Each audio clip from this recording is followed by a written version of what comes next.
Hey guys, Dave Barnett here from davidcbarnett.com, the blog site, YouTube channel, iTunes, SoundCloud, Google Play podcast, where I talk about buying, selling, financing, and managing small and medium-sized businesses. I wanted to give you guys a couple of updates about the Business Buyer Adventure Group Coaching Program and what's going on in the Business Financial Forecasting and Business Plan Writing Program.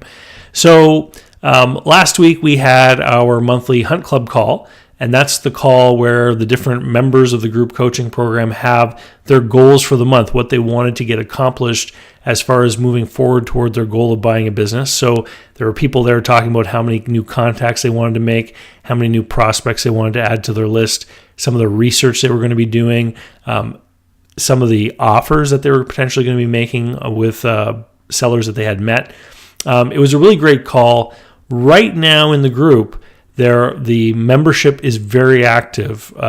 We've consistently had a lot of people make the time to attend the calls live. Every month there are two what I call adventure calls, which are just open forum Q&A calls where people call in to talk about the stuff that they're doing, the talks that they're having with sellers, the work that they're doing to prepare, the research that they're doing on prospect companies, etc.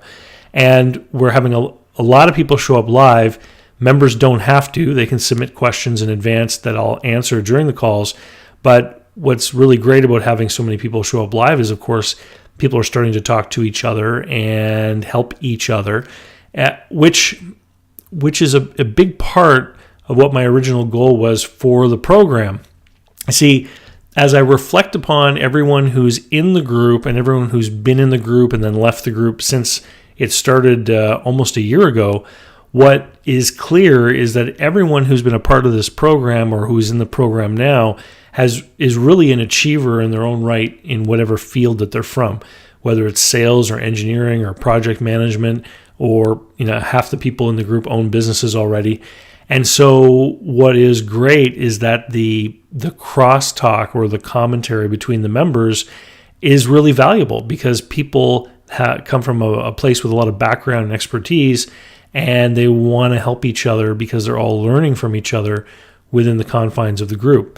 And so in addition to the Hunt Club call, the two adventure calls that we do every month, one of the other things that happens for Business Buyer Adventure is the expert calls. So I try to have an expert on every month that I interview who's either talking about transactions, the buying and selling of businesses and some aspect related to that, or it's a call about something that relates to owning a new business. So things that are going to be valuable for buyers once they take possession of that business that they're acquiring. So, for example, last month I had Ben Settle on, who is a copywriting teacher and industry professional from the world of direct response advertising. And the question that I posed to Ben is, what if you buy a business and it has a huge email list of customers that isn't being used as for marketing purposes? What does that mean, and what can we do with it? And does it represent a potential asset within that business that we should be looking for? And Ben gave some honest feedback and answered some questions and gave some insights that I wasn't expecting. So there was a lot of value in that one. And that was call number 10. So there's already 10 of these calls in the archive of the group, which is one of the great things about signing on, because you get access to everything that's already happened in the past, and you can play catch up if you wish. And so next month our expert is Josh Turner, who he wrote a book for LinkedIn called Booked. And he's been doing sales lead generation on LinkedIn for a long time. But that's not what I talked to Josh about. What I talked to Josh about was the particular conundrum that business buyers face, especially when they're professionals, like professional salespeople or what have you, and they use LinkedIn for their job. But how are we going to make sure our LinkedIn profile does a good job of representing us to a potential business seller if we approach someone? And of course, in this day and age, what people want to do is they want to snoop you and find out who you are.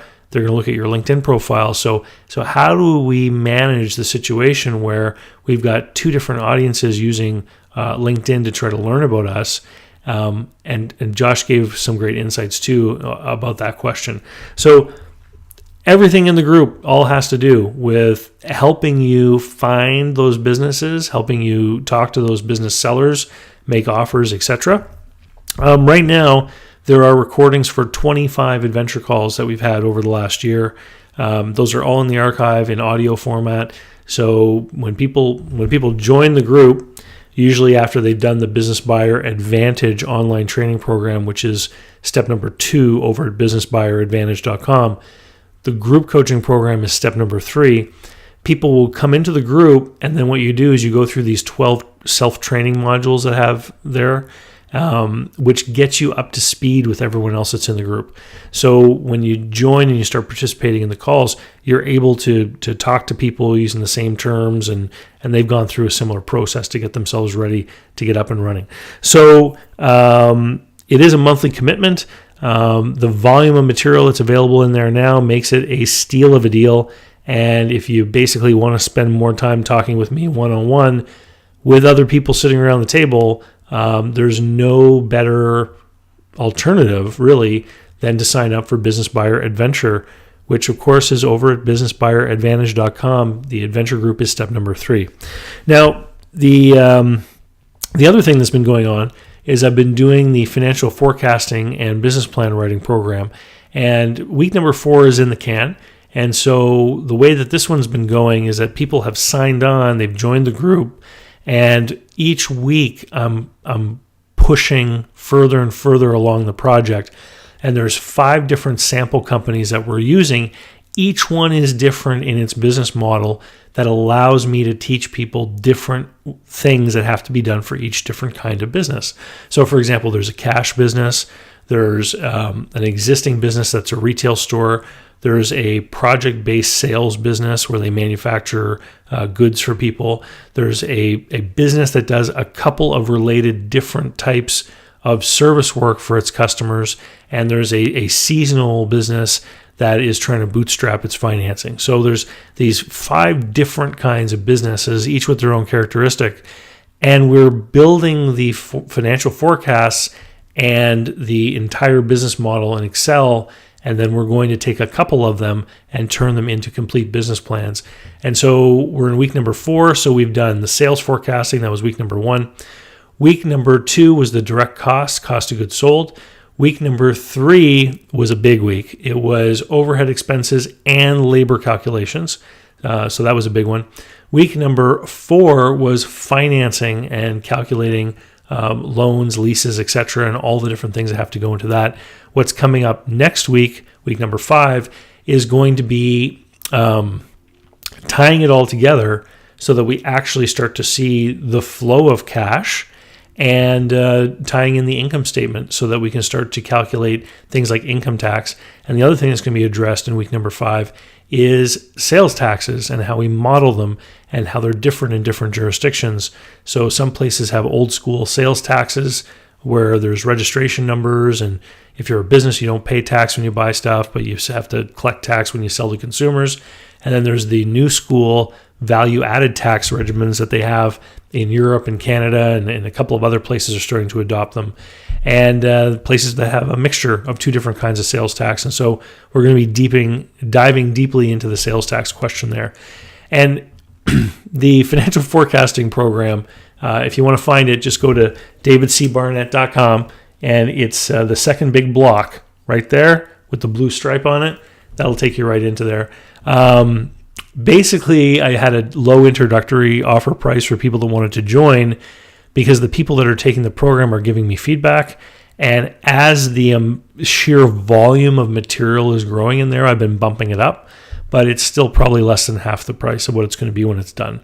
So if you can imagine that you will ever be in a position where you will have to write a business plan, or you want to do financial forecasting to help you analyze a business that you're going to buy, because doing forecasting is an important component of understanding due diligence when you're doing an acquisition.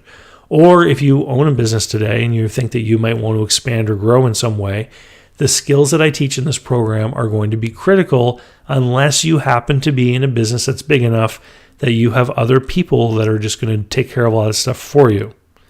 And for the majority of people who are small business people, the finance and controller and business planning tasks all fall on the owner, all fall on, the primary person. So if that's you, or if it's going to be you one day, this is something that you should be signing up for. With that, I'll say see you later. And if you haven't already, head over to davidcbarnettlist.com and sign up for my email list. I send stuff out all the time. You'll never miss a new video if you're on that list. And I send out things almost daily depending on your interests, because there's 6 or 7 different things that you can choose from with checkboxes.